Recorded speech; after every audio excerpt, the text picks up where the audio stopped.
சிந்து அருவி அடுத்த வர எபிசோடில் பார்த்திங்க அப்படின்னா காயத்ரி காலத்தில் எஸ்ஐக்கு பார்த்திங்க அப்படின்னா தாலி கட்டிடுவாங்க. தாலி கட்டி முடிச்சதுக்கு அப்புறம் தான் வந்து செலியன் வந்து மண்டபத்துக்கே வந்திருப்பாங்க. அதனால பார்த்திங்க அப்படின்னா ஒன்றுமே பண்ண முடியாமல் ஃபேமிலி எல்லாமே தவிச்சிட்டு நிற்பாங்க. காயத்ரி செலியனை பார்த்தோன்னே ரொம்பவே கண்கலங்கி நின்றுட்டு இருப்பாங்க.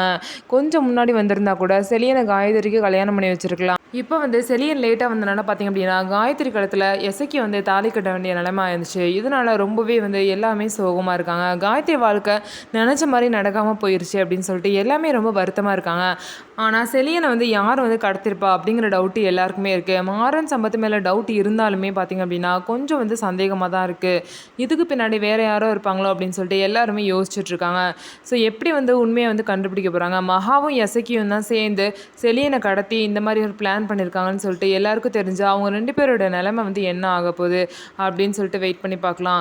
இன்னும் சைடு மகா ரொம்பவே சந்தோஷமாக இருக்காங்க. தன்னோட பையன் சிவாவுக்கு வந்து சிந்துவை கல்யாணம் பண்ணி வச்சு என்ன வந்து இப்படி அவமானப்படுத்திட்டால, அதனால தான் அன்னபூர்ணியை வந்து நல்லபடியாக பழி வாங்கிட்டேங்கிற சந்தோஷமாக இருக்கேன் அப்படின்னு சொல்லிட்டு மகா வந்து சொல்லிட்டு இருக்காங்க. ஸோ இதுக்கப்புறம் என்ன நடக்க போகுதுன்னு சொல்லிட்டு வெயிட் பண்ணி பார்க்கலாம். நம்ம வீடியோ உங்களுக்கு பிடிச்சிருந்தா நம்ம வீடியோவை லைக் பண்ணிக்கோங்க. மறக்காமல் நம்மளோட சேனலை சப்ஸ்கிரைப் பண்ணிட்டு பாருங்கள்.